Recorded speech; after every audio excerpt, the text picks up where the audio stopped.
Alors nous sommes donc le jeudi, on est le 7 Adar aujourd'hui, donc c'est Moshe Rabbeinu. On est donc Daf Lamed Het de Avodah Zara, Lamed Het et ligne 9, 9e ligne. Amar Rav, il a dit Rav Assi, on de Rav, Darim Ketanim Melohim, En Bahem Meshum Bishulei Avdei Kochavim. Si on prend des petits poissons salés, que donc ils étaient déjà salés par un juif, maintenant le goy il va les faire cuire. Il y a pas, ça s'appelle pas bichoul, on a le droit de les manger. Pourquoi? Parce que comme ils sont déjà consommables après le salage, donc finalement le goy n'a rien fait de plus. Amar Rav Yosef, Im Selaan Aved Kochavim, si maintenant ces poissons salés, il les a donc fait griller le goy, Somech Alehen, Somech Israël Alehen Meshum Eruv Tafshilin. Un juif il peut donc s'appuyer pour faire Eruv Tafshilin. Parce que nous on sait que quand on fait Eruv, il faut prendre donc du pain et un aliment qui est cuit. Donc même si c'est le goy qui les a cuits, c'est pas grave, comme on a dit, ils sont déjà consommables après, avant donc la cuisson du goy. Maintenant, si maintenant le goy, il a pris ses poissons salés, il les a fait frire avec de l'huile de poisson et de la farine, donc il les a fait paner, donc friture, alors et là ils deviennent assourds. Alors là, moi a dit, Pshita, ben, c'est évident, quand il les a fait frire avec la farine, et ben, ça fait qu'il a fait frire la farine aussi, la farine elle ne se mange pas crue comme ça. Alors on a dit non, parce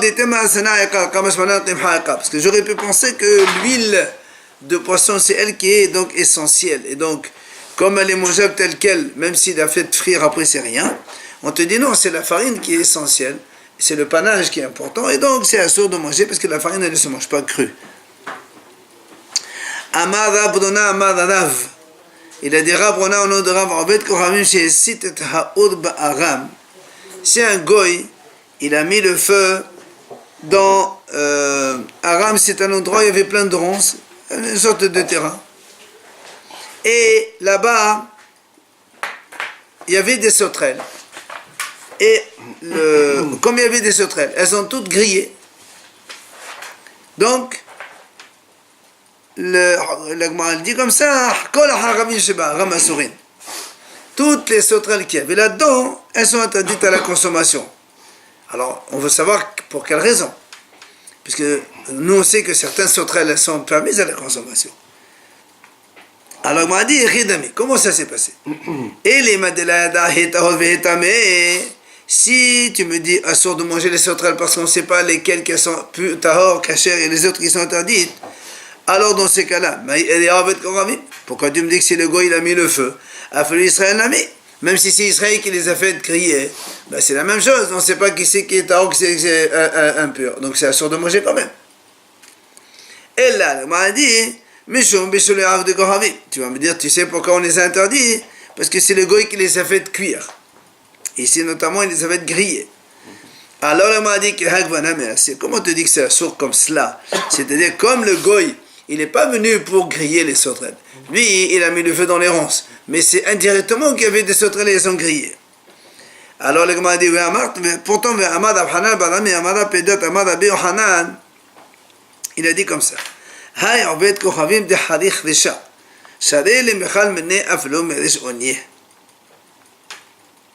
Il m'a dit, ici un goy, vous savez que les moutons, par exemple, ils ont de la laine. Quand on veut manger la tête, on fait d'abord griller sur le feu pour brûler tous les poils, toute la laine qui est dessus. Donc d'ici le goy il a fait griller cette tête pour enlever les poils. En général quand on enlève les poils, en même temps la tête elle grille. Et la peau des oreilles notamment, on peut la manger parce qu'elle est déjà grillée. Alors c'est pour ça qu'il dit quand un goy il a fait griller la tête de l'animal, alors on peut manger même des chonets, c'est-à-dire donc les oreilles. Alma, pourquoi? Voilà, c'est un goy qui a fait cuire. Il dit non. Comme l'intention du goy, c'est pas pour griller, c'est pour enlever la laine, les poils. Donc c'est pour ça qu'indirectement, ça s'est fait cuire, alors on a le droit de manger. Alors on m'a dit ici aussi à Khanami, ici aussi quand il voulait donc brûler les ronces, comme ça au moins le terrain il soit libre. En même temps, indirectement, les sauterelles, elles ont été grillées. Normalement, on devrait manger. Pourquoi tu interdis? Alors la moine répond, elle m'a dit non, en vérité l'interdiction, effectivement, si c'est le gars qui a fait ça, c'est motard de les manger. Le problème ici, c'est pas parce que c'est motard, parce qu'on ne sait pas à quelle sauterelle elle est permise et elle est interdite. Alors si tu poses la question, alors pourquoi dans ces cas-là, même un juif aussi, quand il fait ça, on ne peut pas manger les sauterelles? Il dit, tu as raison. Seulement ici, l'histoire s'est passée avec un goy, mais effectivement avec un juif aussi, c'est la même chose. Alors, Goufa, on revient à cet enseignement qui a dit donc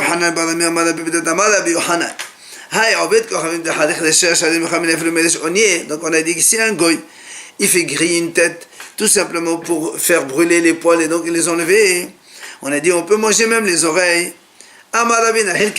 Il vient Ravina dit comme ça, de là j'apprends.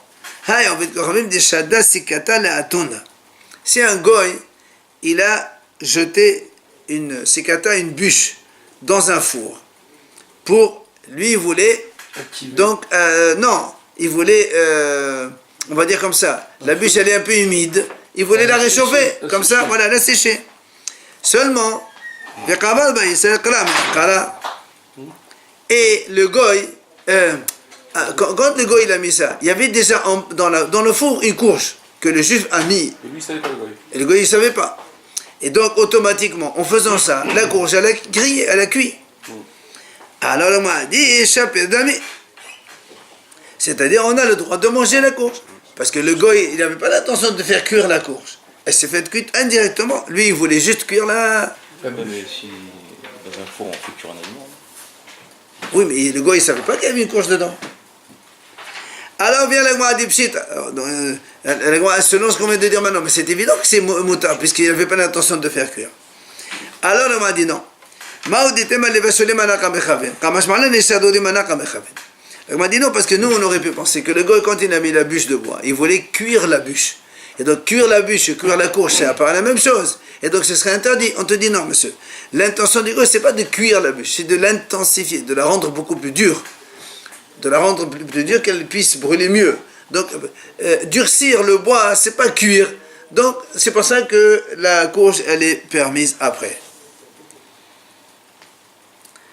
Amar Rabbi Damar Shmuel. Il vient Rabbi Damar Shmuel, il dit comme ça. Si un juif, il a mis de la viande sur des braises pour griller, il fait la grillade. Il est venu le goy, il a retourné. Par exemple, tu as mis un steak, il est en train de griller tranquille, et puis un goy, il vient, il retourne le steak. Alors, on a dit, Rabbi Uday dit, Mouta, au nom de Shmuel. Donc, il dit, c'est permis de manger. Alors, là, m'a dit, donc quelqu'un en parle, et si tu me dis, si tu me dis qu'on parle ici d'un cas où, même si le goy n'a pas retourné le steak, il aurait quand même grillé comme ça, alors, pshit, c'est évident que c'est moutard, puisque de toute façon, sans l'intervention du goy, ça aurait été cuit, donc j'aurais mangé.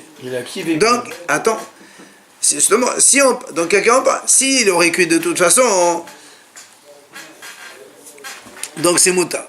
Et là, tu vas me dire pourquoi tu m'enseignes. S'il n'a pas retourné, ça n'aurait pas cuit. Donc c'est grâce au retournement du goy que ça a cuit. Alors dans ces cas-là, maïmouta, pourquoi tu m'as dit que c'est moutard de permettre de manger? Puisque sans l'intervention du goy, je n'aurais pas mangé. Mais sur le chef des Goravim, non. C'est la cuisson goy, maintenant ça devient. Alors là, moi, on dit comme ça. Là, c'est en vérité, en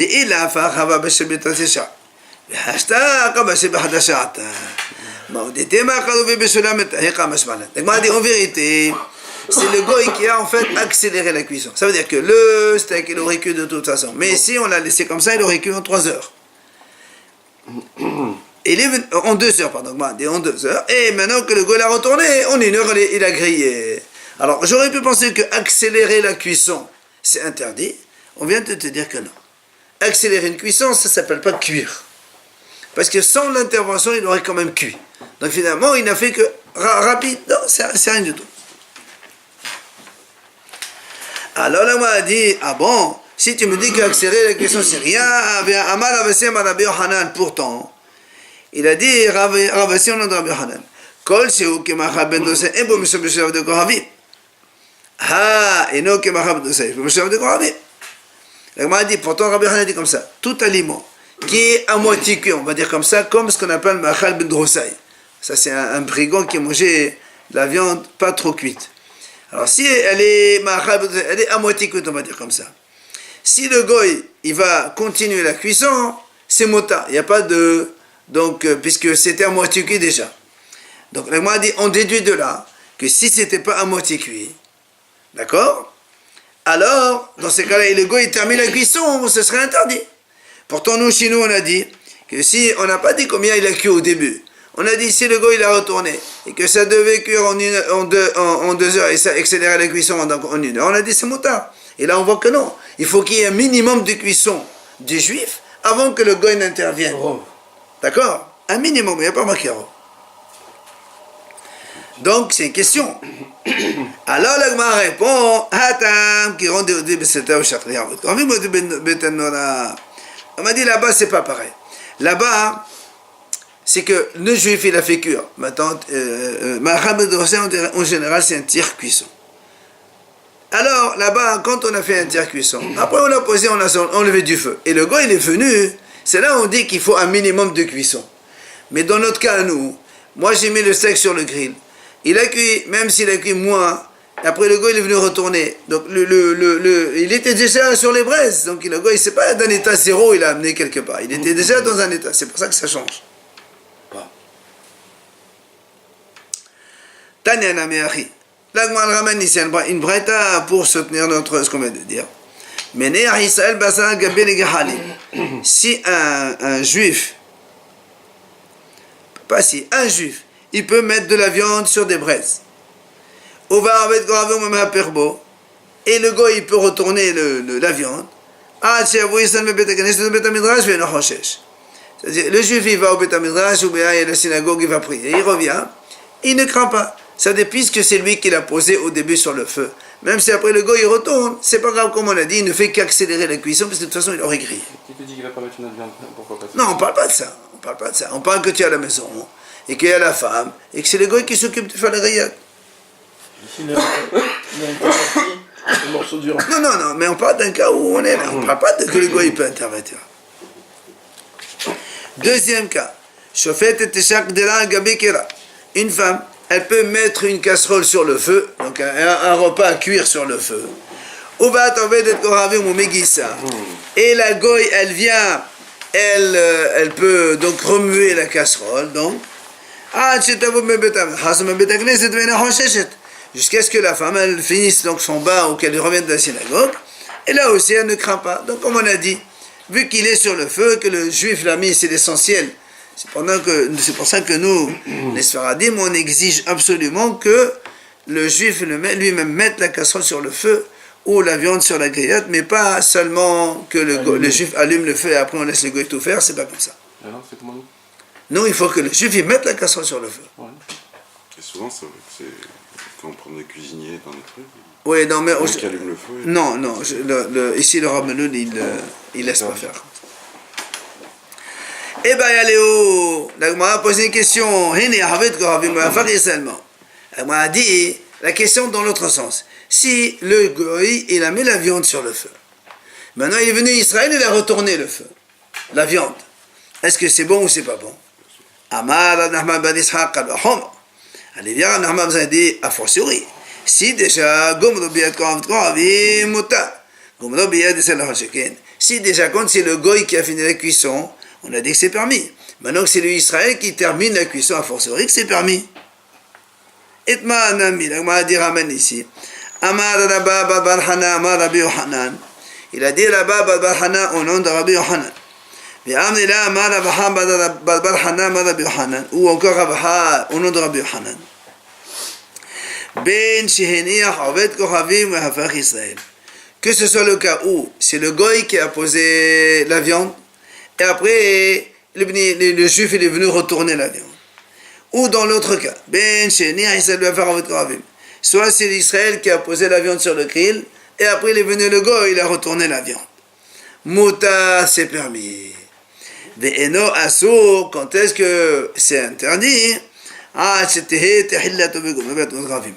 Pour être interdit, il faut que ce soit le goy qui pose la viande et celui qui finit sa cuisson. Donc de bout en bout, ça c'est assourd. Mais si le juif il met la viande, et après le goy termine, ou le goy met, mais c'est le juif qui termine, dans ces cas-là, on peut manger, il n'y a pas de problème. Il suffit qu'il intervienne un moment. Voilà. Ama Ravina. Hilchita, il vient Ravina, il dit comme ça. Halacha. Hadifta de Shagar Aved Kohavim ve'afa Israël. Ce pain-là, que Shagar Aved Kohavim, ça veut dire que c'est le goy qui a allumé le four. Et ve'afa Israël. Et c'est Israël qui a rentré, donc il a enfourné. Ou encore, dans l'autre sens, il a mis Shagar Israël ve'afa Aved Kohavim. Ou encore, dans l'autre sens, c'est Israël qui a allumé le feu, et c'est le goy qui a enfourné. Il a mis Shagar Aved Kohavim, ve'afa Aved Kohavim, ou bien c'est le goy qui a allumé le feu, et c'est le goy qui a enfourné, mais seulement le juif il est venu entre-temps, il a attisé les braises. Dans tous ces cas-là, c'est permis, ça marche. Tout simplement parce que le fait d'attiser les braises, c'est ça qui fait cuire aussi. C'est un petit peu l'intervention du juif qui a fait cuire. Et donc, il y a une intervention d'un juif dans toute cette procédure. Alors, c'est pour ça que le pain, il est permis. Dag Maliyah. Dag Maliyah parle maintenant d'un poisson salé. Un poisson salé, c'est-à-dire que c'est le goy qui a salé le poisson. Et on peut le manger en tant que tel. Par exemple, les harengs ou les anchois, par exemple. Hizkiya Shari, Rabbi Yohanan Asad. Hizkiya, il permet, parce que pour lui, c'est pas une cuisson. Hachamim ont interdit la cuisson, et salage, c'est pas une cuisson, même si véritablement, après le salage, on peut le manger. Et Rabbi Yohanan Asad. Rabbi Yohanan dit non, c'est interdit, parce que, vu qu'on le mange, alors qu'il était cru, maintenant il est salé, il est mangeable, c'est comme si qu'on a cuit, ça s'appelle cuisson. Comme un Shabbat, c'est interdit. Comme là? Un Shabbat de cuire avec du sel. Oui, absolument. Betsa Srouya. Si un goy maintenant il fait cuire un œuf, c'est-à-dire il met l'œuf dans le four, il le fait cuire. Bar Kapara Shari, Rabbi Yohanan Asa. Alors Bar Kapara il permet, il dit pourquoi? Parce que comme l'aliment est enfermé dans la coquille, on ne le voit pas. C'est pour ça que Bar Kapara il a dit que c'est permis. Mais Rabbi Yohanan, lui, il l'interdit quand même. L'œuf grillé. En entier, attention, pas quand on le casse. Quand on le casse, c'est sûr que c'est assourd, c'est une cuisson goy. Rachid il dit, parce que le goy, il n'a pas touché l'aliment. Il a touché la coquille, donc ça ne s'appelle pas qu'il a fait cuire l'aliment. Ça reste du chou goy quand. Non, ça dépend des deux avis. Non, aujourd'hui, la halakha, c'est Béché goy.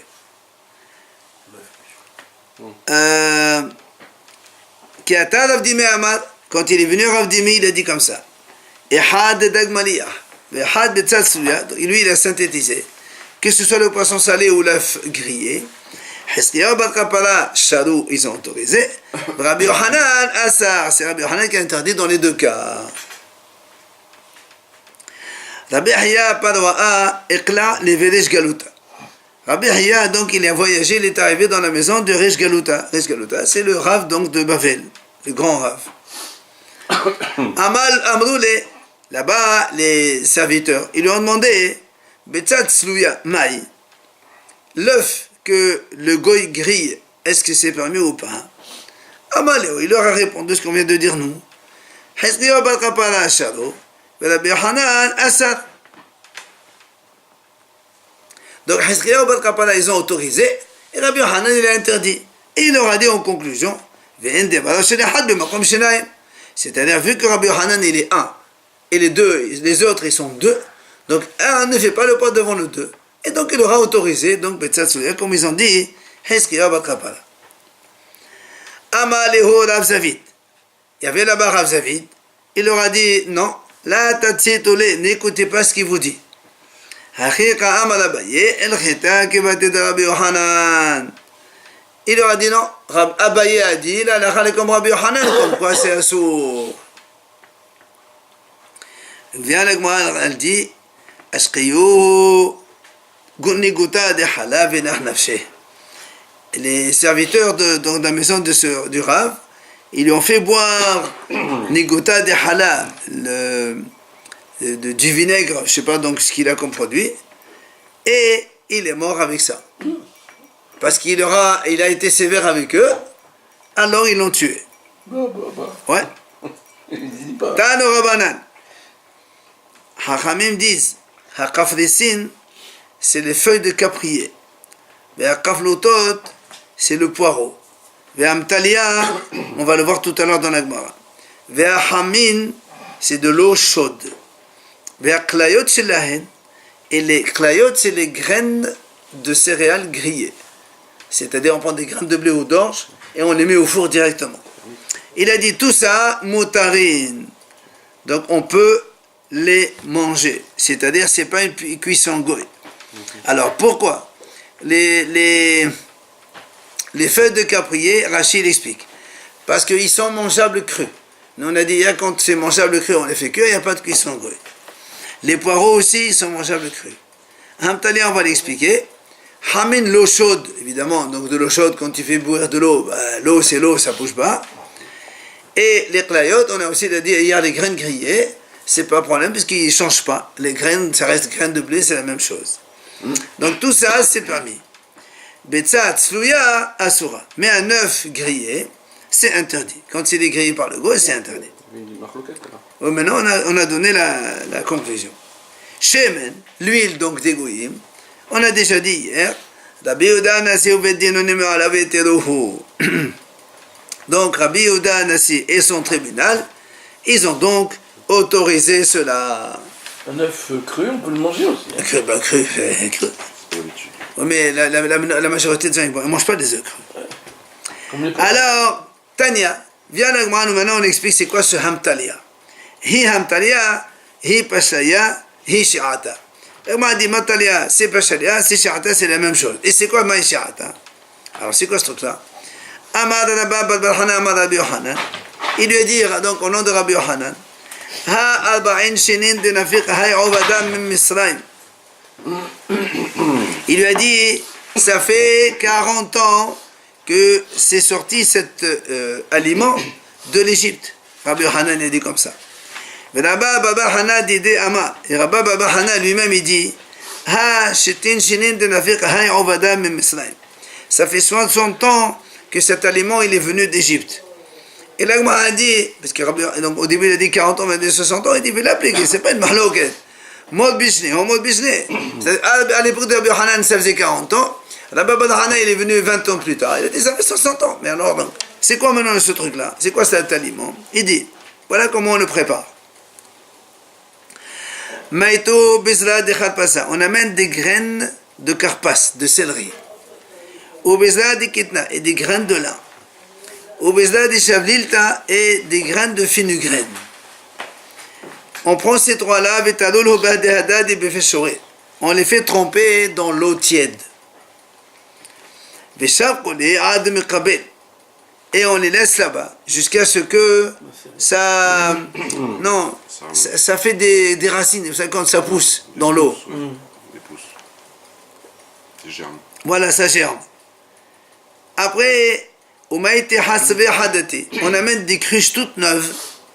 On les remplit avec de l'eau. Et quand on a rempli ces cruches, on met là-bas une terre spéciale. Et on fait rentrer donc ces graines qui ont germé.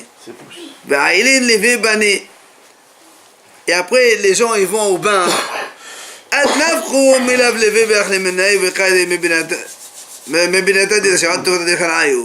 Et en sortant du bain, eh bien, ils mangent ces choses-là, qu'ils ont déjà germé, et comme eux, dans le bain, ils sont très chauds, en mangeant cela, ça les refroidit, et dit, depuis le poil des cheveux jusqu'à l'ongle des pieds. Ça veut dire donc ça refroidit bien comme il faut.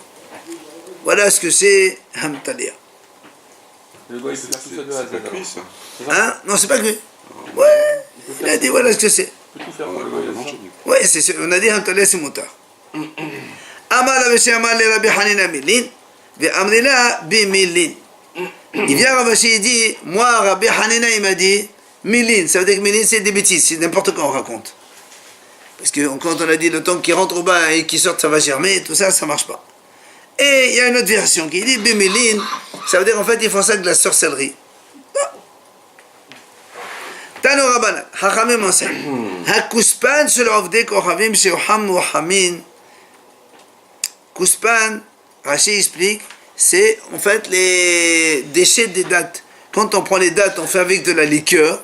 Ce qui reste après, d'accord? Ce qui reste de ces dattes-là, on les fait après mettre dans des casseroles de l'eau chaude. Alors il dit comme ça. Bi-ola-gedola aso. Donc si on les a mis dans une grosse casserole, alors là c'est interdit de les manger. Par contre, bi-ola-ketana mota. Mais si c'est une petite casserole, c'est permis. Alors là, moi dit, qu'est-ce que tu appelles une petite casserole? C'est un récipient dans lequel un oiseau ne peut pas entrer dedans. Alors il m'a dit, si tu me dis un oiseau ne peut pas entrer, on peut très bien le couper en morceaux, il rentre. Et la coché, c'est pas de quand on ne peut pas faire entrer la tête d'un petit oiseau dedans. C'est ça un petit récipient. Et donc dans ces cas-là, on peut. D'accord? Comme on ne peut pas entrer là-bas, voilà, comme on ne peut pas entrer là-bas, ça veut dire le trou il est tellement petit qu'on ne va pas craindre que le gars il va mettre des choses dedans. Alors il m'a dit, il m'a dit comment, voilà, pourtant il y a une braïta qui dit que ce soit une grosse casserole ou une petite casserole, c'est permis. Alors comment nous on a dit, si c'est une grosse casserole c'est assour, une petite casserole c'est motard. Il dit là, c'est pas une question. Il m'a dit, écoute, c'est en fait que est-ce que quand un goût d'une casserole il passe 24 heures et que c'est donc le goût il est détérioré, après on fait cuire quelque chose, est-ce que c'est permis ou c'est pas permis? C'est mahloket. Celui qui a dit que c'est motard parce qu'il pense que le goût détérioré ne transmet plus de goût et donc c'est permis, et l'autre il dit non, c'est assour quand même. Ama alav shishat hay mishha shliqa de admai. Il a dit Rav Sheshat, donc mishha c'est de l'huile, d'accord? Shliqa, donc qu'il a fait cuire. Goy, un goy fait chauffer de l'huile. Assour. Alors m'a dit c'est interdit. Ama Rav Safra dit pourquoi? Qu'est-ce que tu crains? Et monsieur Marov et monsieur Nassal. Si le goy il va mélanger, mettre du vin là-bas, ça détériore l'huile. Et monsieur de Grave, si tu m'as dit c'est cuisson goy, l'huile, ça se mange aussi cru. Donc il n'y a rien du tout. Maintenant, monsieur de Grave, si maintenant tu me dis parce que c'est le goy qui les a chauffés dans sa casserole, ben en général on dit le estam qu'il est des goyim, ils ont plus que 24 heures, donc quand le goût il a plus de 24 heures, il est détérioré, c'est permis. Alors la Gemara a dit, on a posé la question à Rabbi Assi. Hani ahini shliqi de almay. C'est ahini shliqi comme donc ce sont des tmarim, des dattes que le goy a fait cuire. Est-ce qu'on peut les manger ou pas? Alors il leur répond, holiye la tebelar de badashadu. Si les dattes sont mangeables comme ça en état, même si les goy les fait cuire, c'est motard parce qu'on a dit que ce qui se mange en cru, il peut se manger cuit. Si maintenant les dattes sont amères tellement qu'on ne peut pas les manger, que le goy fait cuire, on peut les manger, ça c'est sûr que c'est assour, parce que c'est cuisson goy. Quand la question se pose, c'est mitzi'ai, ça veut dire donc c'est entre les deux. Et il se mange difficilement. Amaleo Maïtevelecho Dirabia Salomano Levi. Il leur a dit ça vaut pour la question, mais mon maître il a déjà interdit, c'est que le maître c'est Lévi, il a interdit de manger ça. Donc c'est cuit par un goy. Shtita'a, donc ça c'est c'est la farine de céréales qu'on fait cuire. Rav Shari, Avou Dishmuel Velevi Asre, Rav il a autorisé. Et le père de Shmuel et de Lévi, le père de Shmuel plus Lévi, eux tous les deux, ils ont interdit. Alors le m'a dit comme ça. Si c'est du blé ou de l'orge, tout le monde est d'accord que c'est permis. Pourquoi? Parce qu'ils n'ont pas l'habitude de mettre du vinaigre à la bande. Donc on peut le manger. Maintenant, si c'est maintenant des lentilles, des grains de lentilles, et dans ces cas-là, on sait que les goïms mettent du vinaigre là-bas, donc c'est sûr que c'est assourd. C'est du vinaigre, c'est terminé. Alors c'est quoi le problème? Quand ils font cuire ces lentilles dans de l'eau. Celui qui est interdit, il dit, il faut que lentilles dans l'eau, de peur que le lendemain il va les faire avec dans le vinaigre, donc on interdit toutes les lentilles. Et l'autre, il te dit, on n'est pas gosser. C'est pas ça que Rav il a autorisé. Maintenant, il y a une autre version qui dit, certains disent que non. Quand c'est des lentilles dans de l'eau, tout le monde est d'accord que c'est assourd. La mahlok talé qui plaît, c'est quand c'est le blé et l'orge. Alors moi ça va gazen moi ça va gazen. Il dit on décrète ça là à cause de l'autre, c'est-à-dire le blé et l'orge à cause des lentilles. Et l'autre dit non, on ne décrète pas et c'est pas bien selon Rav. Amar Rav, il a dit Rav. Trim mineshtita shaddad Barzilai Giladi le David. On sait que Barzilai Giladi c'est quelqu'un qui a aidé David Ameller quand il était en fuite. Il lui a donné donc à manger. Et le pasuk qui dit là-bas, Mishka bisapotuchli otsedhetim osadim eqimah wiqali ufol ve'adashim viqali. Comme il y a marqué deux fois le mot qali et qali, c'est pour ça qu'il a dit Rav, deux sortes de shtita, c'est-à-dire donc de la farine grillée, de céréales. Il lui a amené donc deux sortes. Maintenant il dit, pourquoi il nous dit ça? Parce que tout simplement, oui. Donc un, c'est pour te dire, donc voilà, justement, un de dagan de céréales, et l'autre, c'est de hadashim. Comme on a dit, il y a deux types de sortes de shtita, comme ça. Maintenant, le a dit, v'hashta, hu deqa mafqir sané le shoqid en-hada, v'ledi hayesh la le'avda, ou Shmuel, ou Lévi. Maintenant, on voit qu'en fait, dans les marchés, on amène c'est des sacs pleins de shtita, donc ces céréales un peu donc grillées, moulues et grillées, et personne ne craint ce qu'il a dit le père de Shmuel et Lévi. Ça veut dire que personne n'interdit. Tout le monde donc autorise, comme il a dit Rav au début.